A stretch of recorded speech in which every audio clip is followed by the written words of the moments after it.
Hello students. तो हम कल जो टेस्ट हुआ था शनिवार को उसका सॉल्यूशन देख लेते हैं साइंस पार्ट का। देखें आप, पहला क्वेश्चन, विद्युत धारा प्रवाह की दिशा है। तो हमने ये पढ़ा था करंट इलेक्ट्रिसिटी में कि ये एक चालक है, कंडक्टर जिसे कहते हो आप, ठीक है। ऐसे हमने बैटरी लगा दी,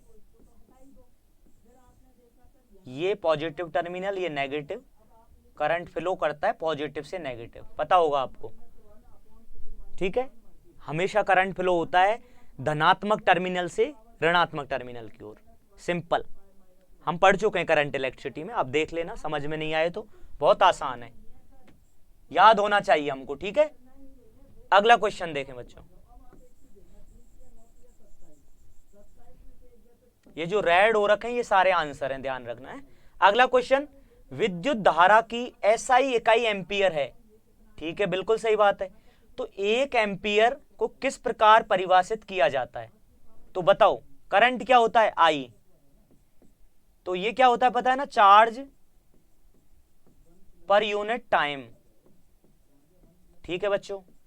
आई बराबर चार्ज, मतलब चार्ज का मतलब क्या है, यहां यूनिट लेंगे क्योंकि यहां इकाई में बात कर रहा है बच्चों।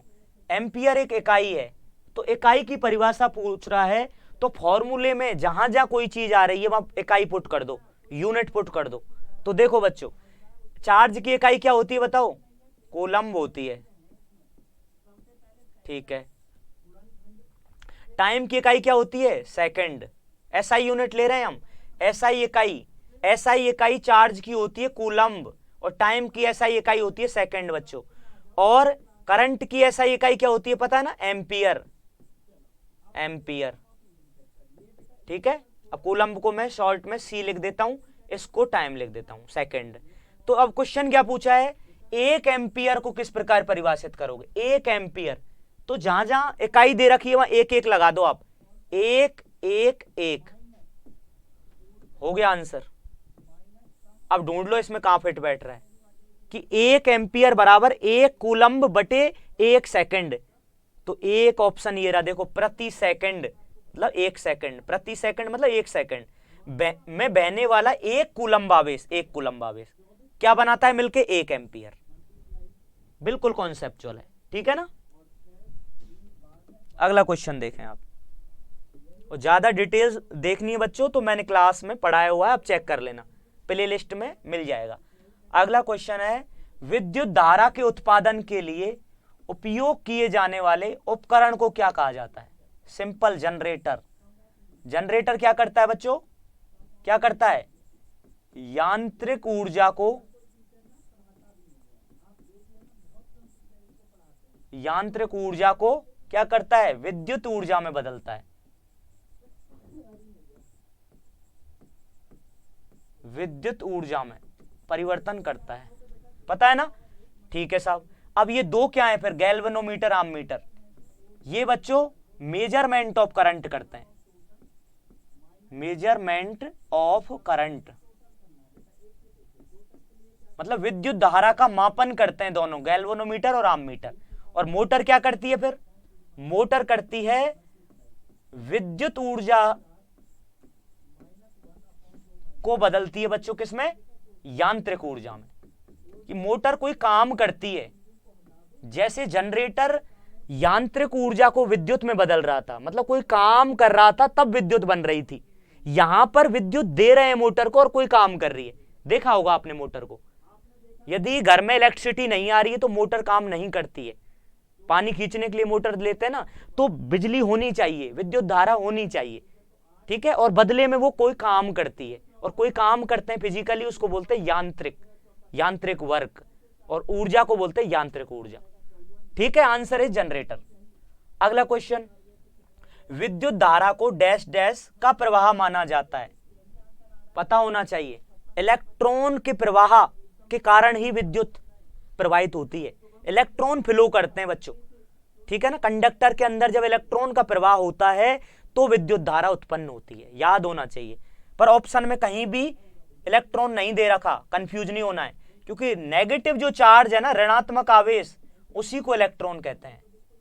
इन्होंने डायरेक्ट नहीं दिया इलेक्ट्रॉन, पर ऋणात्मक आवेश का है। इलेक्ट्रॉन नेगेटिव चार्ज ही तो होता है, ठीक है। अगला क्वेश्चन देखें आप। अगला है, एक क्रिकेट खिलाड़ी तीव्र गति से आने वाली गेंद को अपने हाथ को पीछे की ओर खींचते हुए क्यों पकड़ता है?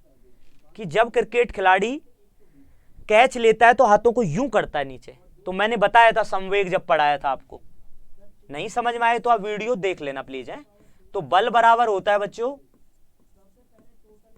संवेग परिवर्तन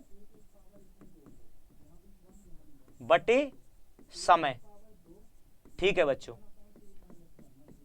डायरेक्ट ऐसे याद लिखें, फॉर्मूले में याद होगा आपको, ये वाला फॉर्मूला था।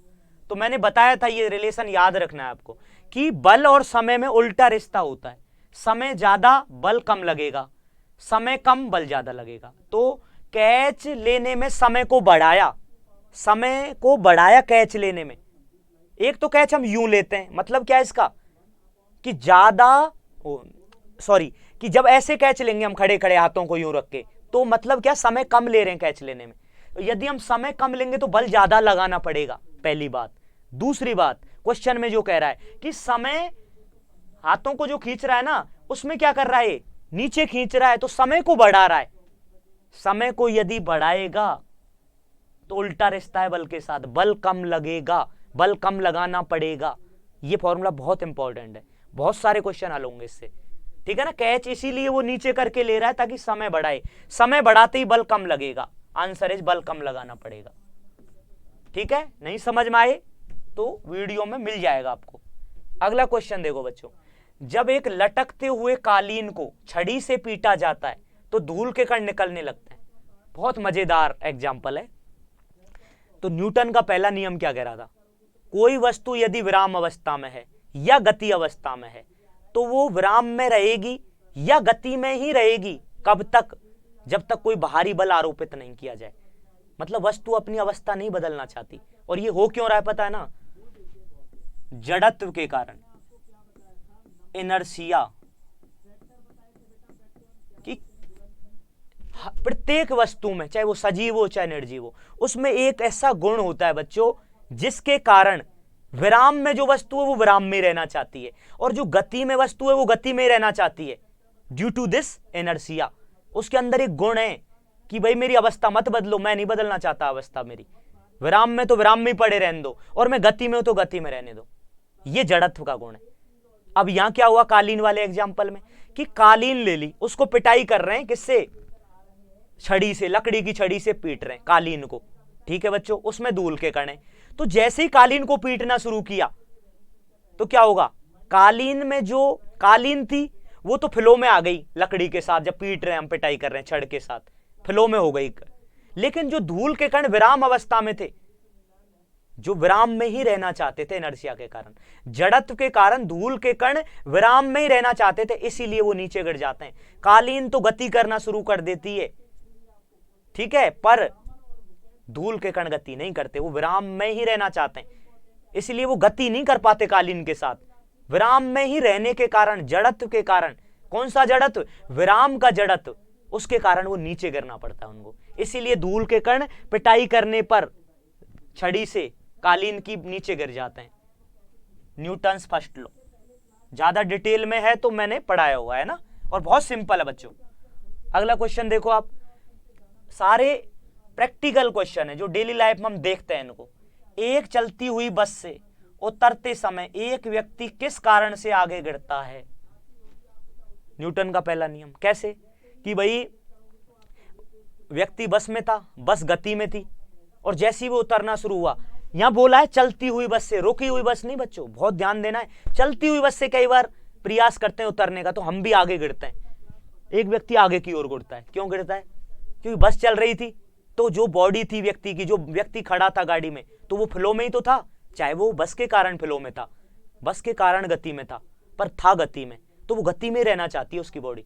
जैसे ही वो उतरेगा तो वो तो गति में रहना चाहती है बॉडी, जड़त्व के कारण, कि जड़त्व यही तो है, परिवर्तन का विरोध करता है। गति में तो गति में रहना चाहता है, विराम में तो विराम में रहना चाहता है। तो जैसे ही उतरेगा तो उसको लगा था कि मैं तो यार गति में था, तो मैं क्यों विराम में आऊं, तो वो गिरता ही चला जाता है आगे की ओर, गति में रहने के कारण, कि गति में रहना चाहता है, और वो था गति का जड़त्व। सिंपल। ठीक है बच्चों, अगला क्वेश्चन और लास्ट क्वेश्चन, किस प्रकार का बल किसी निकाय की स्थिति में परिवर्तन का कारण बनता है? सिंपल एग्जांपल से समझेंगे कि किसी वस्तु की स्थिति कब बदल सकती है, कब वो गति से विराम में या विराम से गति में जा सकती है। देखो आप, ये कोई ब्लॉक है, इसको धक्का मारना है, तो बच्चों मैंने धक्का दिया इधर और मेरा फ्रेंड दे रहा है इधर, और बराबर मात्रा में बल लगा रहे हैं, 10 न्यूटन 10 न्यूटन। ये वस्तु हिलेगी यहां से? नेवर। क्यों?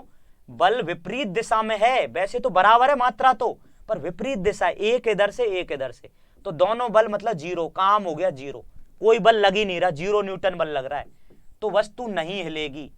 इसको बोलते हैं बच्चों संतुलित बल, बैलेंस्ड फोर्स है ये। तो वस्तु मूव नहीं हो पाएगी, अवस्था नहीं बदल पाएगी। दूसरा वही उदाहरण, ये ब्लॉक है, मैंने लगाया 10 न्यूटन और इधर से मेरे फ्रेंड ने लगाया 20 न्यूटन, तो देखो आप 10 माइनस 20 माइनस 10, तो माइनस 10 का मतलब ये नहीं है कि आप कंफ्यूज हो जाओ, माइनस मतलब दिशा दिखाएगा, माइनस माइनस का साइन दिशा बताएगा कि दिशा उधर लगेगी जिधर ज्यादा बल लग रहा है, तो इधर लगेगा, मतलब विपरीत दिशा में, तो ये ब्लॉक इधर मूव कर जाएगा। ठीक है, 10 न्यूटन के फोर्स से इधर गति कर जाएगा, तो इस बल को कहेंगे बच्चों असंतुलित बल, अनबैलेंस्ड फोर्स। तो बिना असंतुलित बल के कोई वस्तु अपनी परिस्थिति, अपनी स्थिति परिवर्तन नहीं करा सकती, जैसे है ऐसे ही रहेगी, चाहे गति वाली गति में रहेगी, विराम वाली विराम में रहेगी। Simple, unbalanced force. उदाहरण आपके सामने है। ठीक है, आप पढ़ते रहिए, प्रैक्टिस करें। ठीक है, थैंक यू सो मच।